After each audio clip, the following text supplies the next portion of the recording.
Et dans l'actualité des idées aujourd'hui, le langage est-il une arme? Libération de la parole des femmes derrière MeToo, Gilets jaunes, réforme des retraites. Dans cette période de lutte, chacun s'arme de mots. Elle poursuit donc son analyse du langage dans sa dimension performative et revient sur l'importance de la parole alors que les mouvements sociaux ont repris de la vigueur cette année. Invitée jusqu'à 13h30, la philologue et philosophe Barbara Cassin, auteure de Qu'en dire, c'est vraiment faire, paru l'an dernier, et cet automne de Hommes, Femmes, Philosophie avec Alain Badiou chez Fayard. Elle vient également de donner un entretien dans et pour la langue à la revue Esprit dans le numéro sorti ce mois-ci. Médaille d'or du CNRS l'an passé et académicienne depuis peu. Bonjour Barbara Cassin. Bonjour. Alain Badiou est un vieux complice de plus de 30 ans, je crois. Ensemble, depuis longtemps, vous menez un travail d'édition comme directeur de collection. Comment est née cette amitié entre vous deux ? C'est d'abord, comme toujours, le fruit d'un hasard, d'une rencontre. Et au Seuil, les directeurs de collection qui dirigeaient la collection L'Ordre philosophique cherchaient des remplaçants. Et donc Alain Badiou cherchait quelqu'un avec lui pour remplacer Ricoeur et François Val. Et qui a eu l'idée de vous marier? Parce qu'on va voir, vous êtes assez différents, lui. C'est-à-dire qu'on s'est rencontrés au Seuil. Je venais de publier un livre sur Aristote, sur le livre Gamma de la métaphysique, sur le principe de non-contradiction, la manière dont il était ancré et dans le langage, dans ce que j'appelais la décision du sens. Il a trouvé ça bien. Et voilà, on s'est rencontrés et ça s'est fait. Platon, Aristote contre Gorgias. Vous refaites le match dans cet échange que vous publiez aujourd'hui dans Hommes, Femmes, Philosophie, dans cette collection Ouverture que vous dirigez ensemble chez Fayard, après avoir quitté Le Seuil. Le principe de non-contradiction, l'universel contre le relativisme. Vous vous opposez, vous vous chamaillez un peu, vous discutez surtout, et c'est très intéressant de voir comment vos pensées évoluent à travers cet échange, cette correspondance. Qu'est-ce qui vous rapproche? Qu'est-ce qui vous différencie? Je vous propose d'écouter les mots d'Alain Badiou qui revient sur l'irréductible clivage. C'est une tentation évidente. Et en plus une simplification admirable. On aurait, dans l'histoire de la philosophie depuis le début, en réalité, deux figures, l'une rationaliste et mathématisée, l'autre poétisée et langagière. On aurait d'un côté la recherche d'un langage philosophique aussi univoque que possible, aussi tendu vers le paradigme mathématique que possible, une phrase n'a un seul sens, si possible, etc. Et puis de l'autre côté, on aurait au contraire les jeux de langage comme figure inéluctable de toute pensée véritable, de toute pensée libératrice, etc., etc. Et on continuerait. Et au terme de cette gigantesque division, eh ben, on trouverait Barbara et moi, voilà, comme des produits historiques de dernier rang d'une histoire qui a commencé avec Homère et Pythagore. Voilà, et vous étiez là tous les deux sur cette scène à la librairie Mola en novembre cette année. En réalité, parce que là on entend Alain Badiou utiliser le conditionnel, comment avez-vous pu dialoguer? Comment êtes-vous parvenu à dépasser une partie de ces différences? On ne les a pas dépassées, je crois. On est assez obstinés et têtus l'un comme l'autre. Vous l'entendez, Alain est très clair et donc on refait le match Platon-Gorgias, sauf que dans ce livre, il se complique d'un match homme-femme. C'est-à-dire que effectivement, la problématique Platon, incarnée par Badiou, c'est à la fois les mathématiques, l'univocité, mais aussi la domination d'une certaine manière, la domination dans l'histoire de la philosophie, peut-être la domination tout court, même s'il s'en défendrait évidemment. Là, je ne dis pas des choses avec lesquelles il serait d'accord. C'est pour ça que je dis que le match continue. Donc la domination, de telle sorte que tout ce qu'est l'autre va servir au plus grand bien du même. C'est-à-dire que le fait que les femmes ne soient pas d'accord, soient des empêcheuses de penser en rond, pour reprendre un très joli titre d'Isabelle Stengers et Vinciane Després, ça, c'est pour le plus grand bien de celui qui pense en rond, justement. Et enfin, c'est-à-dire qui pense en haut, c'est-à-dire du philosophe roi, c'est-à-dire d'Alain Badiou en l'occurrence, d'Alain Platon. Et voilà, c'est contre ça, essentiellement, que j'en ai. C'est-à-dire le fait que la femme soit laide et la servante, au fond, le point d'impulsion pour mieux penser encore, comme on pense déjà. Eh bien, voilà, ça me contrarie beaucoup. Et je ne suis pas d'accord avec ça. Et donc, c'est ça que je n'arrête pas de dire. Lui plutôt platonicien, vous plutôt sophiste, c'est comme ça que vous marquez votre différence l'un et l'autre dans Homme-Femme Philosophie en ouverture de cet échange.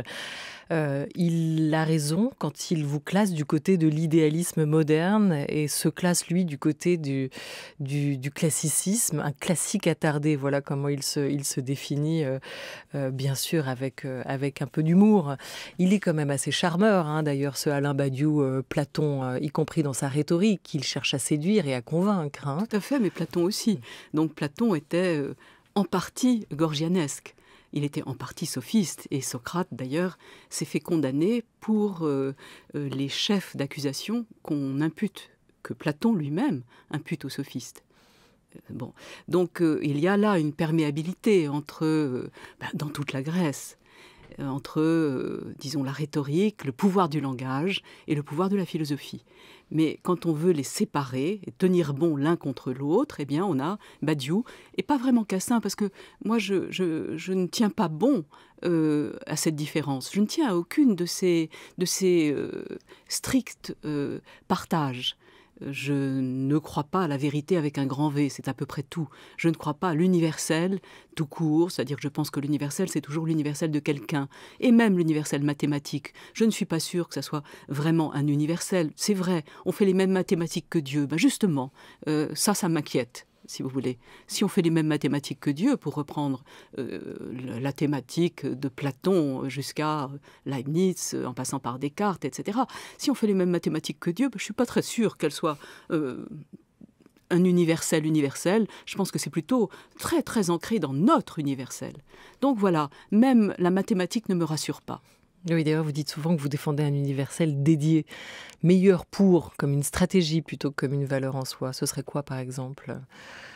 En l'occurrence, je crois non pas à la vérité, mais au plus vrai, c'est-à-dire déjà un comparatif, et donc pas à la dichotomie vrai-faux. Bon. Je pense que c'est un fétiche. Bon. Comme dit Austin, par exemple, à la fin de Quand dire c'est vraiment faire. C'est l'un des deux fétiches avec valeur faite, et je le crois.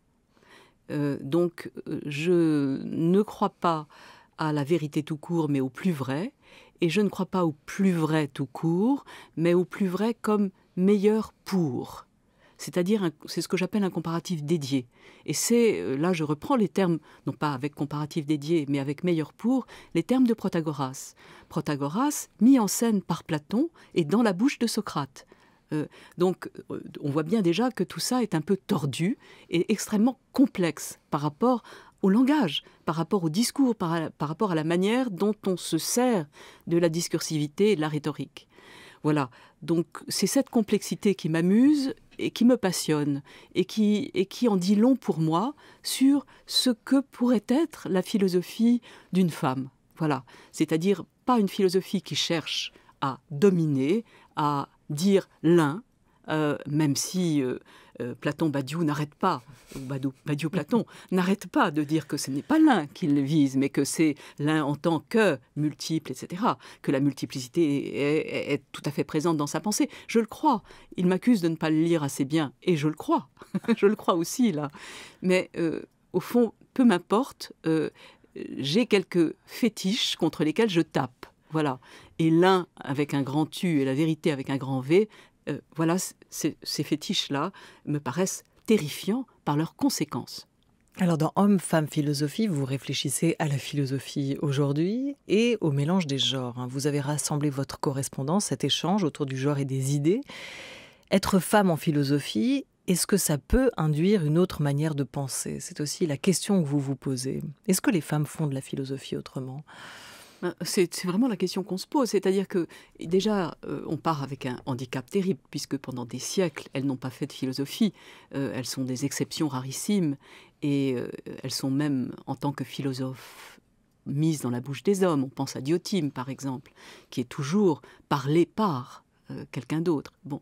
Donc, pendant des siècles, elles n'ont pas fait de philosophie, mais pendant des siècles, elles n'ont pas fait grand-chose non plus. Elles n'avaient pas le droit de faire grand-chose. Elles ne sont pas plus, je ne sais pas, physiciennes, ou elles sont rarissimes, même pas plus artistes. Elles avaient quand même le droit d'être poètes ou de... bon, Sappho est un grand exemple, ou bien d'écrire des romans, des nouvelles, ça va encore. C'est un truc qui ressemble un peu à de la tapisserie, donc ça va. Donc on a longtemps pensé quand même qu'une femme qui faisait profession de la réflexion ou de la pensée risquait de disqualifier aussi cette discipline. Oui, et de se disqualifier comme femme, de disqualifier la féminité en même temps que la discipline, ça faisait beaucoup. Elle perdait sur tous les tableaux, la pauvre. Bon, donc disons que les choses ont évidemment changé, mais ont changé de manière macro-sociologique, c'est-à-dire que ma mère n'avait pas le droit de vote.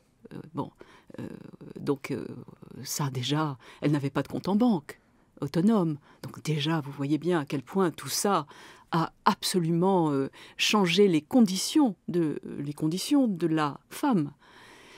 Alors, à partir de quoi on peut se demander, et Badiou a raison de le faire, si une femme, elle a à être un homme comme un autre. Bon, probablement pas. Probablement qu'il se passe quelque chose d'autre.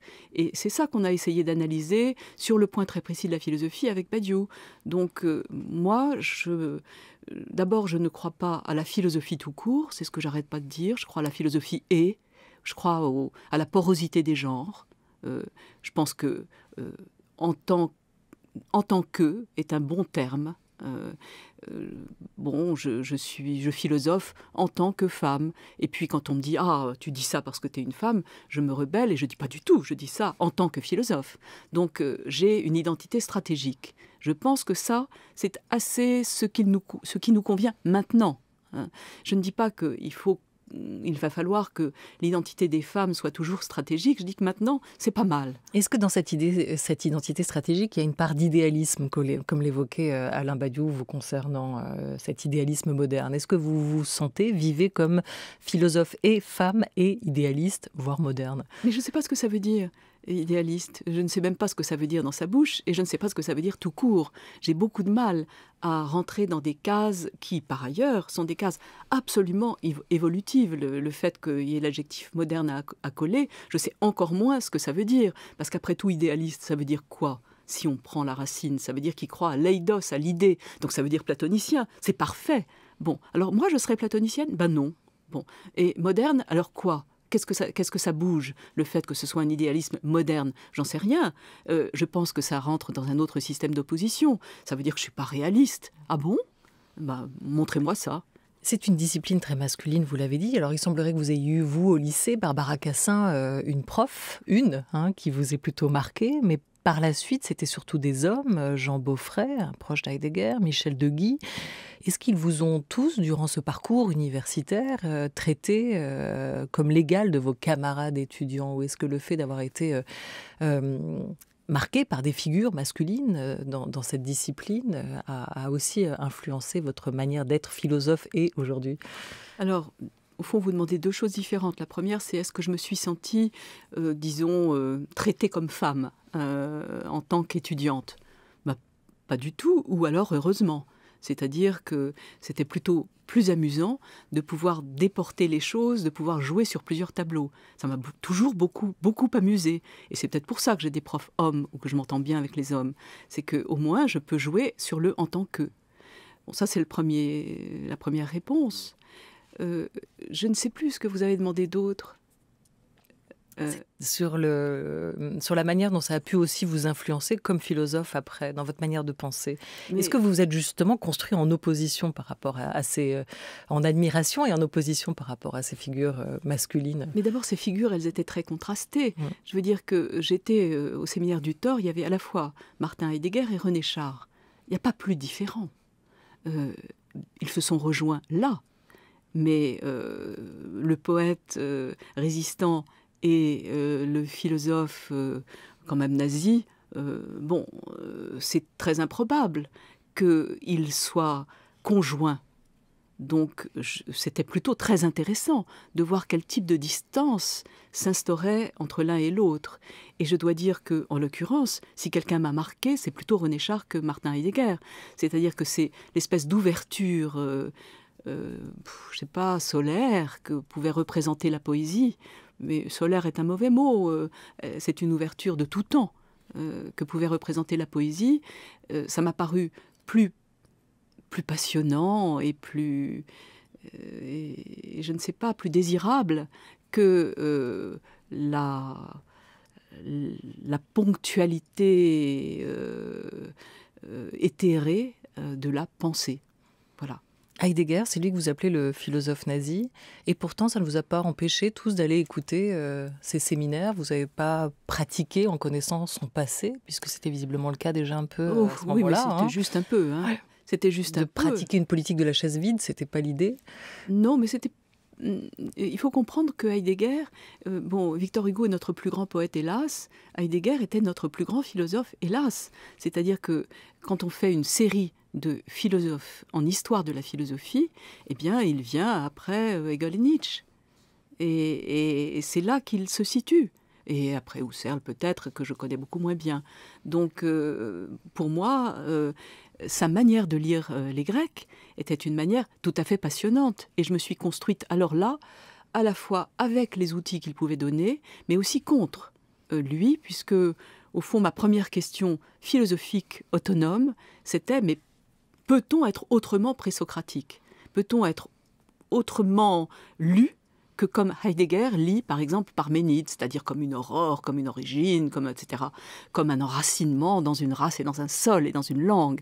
Donc peut-on aussi pratiquer le grec autrement? Peut-on pratiquer la philosophie présocratique, c'est-à-dire des premiers Grecs, autrement? Et là, c'est vraiment ce que j'ai cherché. Et c'est comme ça que j'en suis venue à travailler, grâce à Pierre Aubin d'ailleurs, sur la sophistique et sur le traité de Gorgias, le traité du non-être, qui est un texte absolument génial, parce que une génération après, 50 ans plus tard, il démolit, mais beaucoup plus que ça, c'est-à-dire il porte à sa visibilité je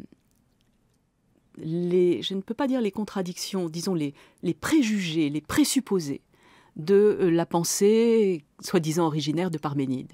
Et si je peux le résumer d'une phrase, c'est Parménide dit il y a de l'être, Parménide lu par Heidegger dit il y a de l'être, et l'homme est le berger de l'être, et il faut dire ce qu'il y a, voilà, être, penser, parler le même, on vit dans une co-appartenance de tout ça, et Gorgias dit ah bon, l'être, il y a de l'être, ah oui, mais il y a de l'être parce que tu le dis. L'être est un effet de ton dire. Et je vais te le prouver. C'est que moi, je peux faire la même chose avec le non-être. Je dis exactement ce que tu dis de l'être, je vais le dire du non-être, et voilà, le non-être serait comme l'être, tout comme l'être. Bon, c'est une manière très violente de mettre en difficulté, pour de bon, à moins qu'on pense encore origine, etc., de mettre en difficulté l'origine elle-même. On peut toujours continuer à penser comme Heidegger, mais plus tout à fait. Moi, en tout cas, plus. C'est plus possible. Homme, femme, philosophie, c'est le titre de cet échange avec Alain Badiou, qui paraît chez Fayard, Barbara Cassin. Homme, femme, académie. On va glisser vers cette institution où vous avez fait votre entrée en octobre dernier. Quelle devise écrite sur votre épée ? Plus d'une langue. Plus d'une langue. Alors vous allez nous en reparler. L'Académie française qui s'est montrée encline à une féminisation de certains noms de métiers ou autres titres cette année. C'était une petite révolution. Est-ce que vous y êtes pour quelque chose? Pas encore. Est-ce que c'est une institution aussi conservatrice qu'on le dit maintenant que vous y avez fait votre entrée, que vous y occupez votre fauteuil? Est-ce que vous avez le sentiment que vous allez devoir lutter contre ces forces conservatrices de l'Académie française? Non, je ne vois pas les choses comme ça. Peut-être que même si je les voyais comme ça, je ne le dirais pas. Mais je ne les vois pas comme ça. D'abord, pour l'instant, je n'ai pas fait une entrée réelle puisque j'ai un devoir de silence pendant quelques mois. Donc j'écoute et je ne parle pas. Et j'écoute pour comprendre comment ça fonctionne dans cette compagnie. Et en l'occurrence, ce qu'on fait essentiellement, c'est qu'on s'occupe du dictionnaire de l'Académie.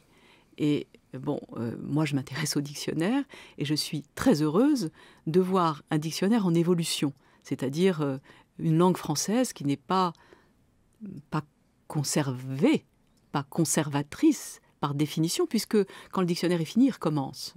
Donc le rapport entre la norme et l'usage, c'est quelque chose de tout à fait passionnant. C'est passionnant depuis l'Antiquité grecque, depuis les grammairiens grecs et latins. Donc voilà, ça m'intéresse. Et par ailleurs, je dois dire que je suis extrêmement bien accueillie et que je trouve que, un par un, chacun des académiciens a sa manière d'être, sa manière de prendre, sa manière d'appartenir à une compagnie. Et ça, c'est véritablement plutôt charmant. Il y a la grande cause des femmes pour laquelle il faut se battre, évidemment. Et de nouveau, c'est pas au nom du féminisme qu'on doit attaquer la langue française. Au nom du féminisme, on doit défendre pour de vrai les femmes. Et si on prend l'exemple que vous citez, je vous assure que dans les cours de récréation, on a beaucoup à faire, en effet, pour le respect des filles. Et ça passe pas par le fait de mettre .e.s à la fin des mots. Le ministre de l'Éducation nationale, Jean-Michel Blanquer, à propos de l'écriture inclusive, c'était déjà il y a 2 ans, ce n'est pas au nom du féminisme qu'on doit attaquer la langue française. Sur cette idée-là, est-ce que vous êtes d'accord avec lui ? Qu'est-ce qui est une attaque ? Qu'est-ce qui n'en est pas une ? J'ai trouvé que le livre, par exemple, Le ministre est enceinte, c'est un livre très drôle. On nomme Hélène Carrère d'Ancos Madame le secrétaire perpétuel, pas Madame la secrétaire perpétuelle. Ce qui m'intéresse, moi, personnellement, c'est la manière dont tout ça s'est construit. Et ce dont ça témoigne, je pense que la langue française, comme peut-être beaucoup de langues, est plutôt machiste. C'est-à-dire que je suis toujours scandalisée par le fait que quand on a 15 noms féminins et un nom masculin, l'adjectif doit se mettre au masculin pluriel. Et ça n'a pas été toujours le cas. C'est-à-dire qu'on pouvait aussi, en grec ou en latin, accorder avec le dernier nom. On aurait pu avoir un nom féminin au bout et l'adjectif féminin. C'est très intéressant de comprendre comment ça fonctionne. On a forgé le mot épicène pour dire qu'il y a des mots qui, comme philologue ou philosophe, vont pour les 2 sexes, sont à la fois masculin et féminin, et au fond constituent quelque chose de l'ordre des neutres, ou du masculin et féminin avec des tirets. Moi, j'observe plutôt la langue que je ne la contrains. J'observe comment elle fonctionne, j'observe son histoire et comment elle évolue. Alors, maintenant, si je suis d'accord avec le ministre Blanquer, eh bien, je pense que, j'allais dire, hélas, oui. C'est-à-dire que je crois qu'en effet, mettre .e, même pas dans les cours de récréation, même pas seulement prononcé, mais écrit, c'est odieux, c'est illisible, pour l'instant, c'est tordu pour rien. Mais ça signale quelque chose de juste, ça signale un vrai symptôme, ça signale une vraie prise d'attention. Et là, je travaille, par exemple, en Argentine, avec donc l'espagnol, et il y a vraiment pratiqué une langue espagnole dont les adjectifs ne sont plus en « o » pour les masculins ou en « a » pour les féminins, mais en « e ». Et ça, c'est très intéressant. C'est une apparition ou une réinjection de bisexe, bigenre. Là, la langue fonctionne. Et d'ailleurs, les jeunes adoptent cette manière de parler, très souvent. Du coup, vous ne serez pas le cheval de Troie de l'écriture inclusive à l'Académie ? Non. Non. Ça, c'est décidé. Je veux dire, ça, il me semble que, oui, en tout cas, ça me tourmente pas. Homme, femme, philosophie, dans la collection Ouverture chez Fayard. Barbara Cassin est notre invitée jusqu'à 13h30. France Culture, la grande table, Olivia Gesbert. Vous Vous êtes aujourd'hui, Barbara Cassin, une spécialiste du langage, hein, comme on dit. Et vous avez notamment accordé dans la revue Esprit, sortie ce mois-ci, consacré à cette question, quand le langage travaille, un entretien dans et pour la langue. C'est le titre qui lui a été donné. Vous avez beaucoup approfondi, travaillé sur cette dimension performative du langage. Est-ce qu'elle est de plus en plus actuelle pour vous ? Je pense qu'on en a de plus en plus conscience, en tout cas. Mais disons qu'elle est de plus en plus actualisée.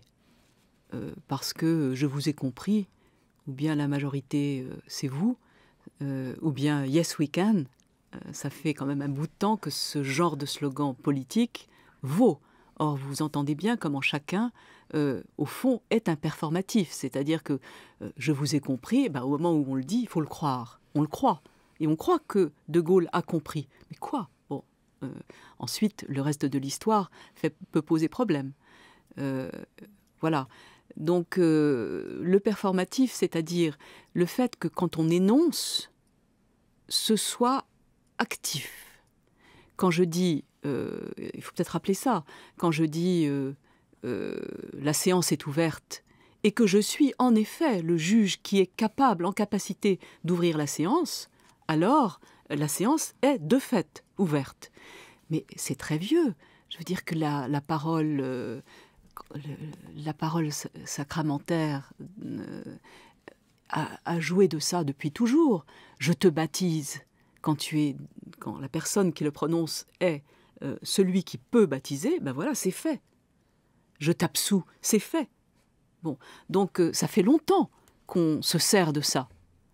Alors peut-être, ce qu'il y a de nouveau, c'est que depuis Austin, c'est-à-dire, au fond, il n'y a pas très longtemps, je ne sais plus quand est-ce qu'il écrivait, mais ça a été traduit en français dans les années 60, peut-être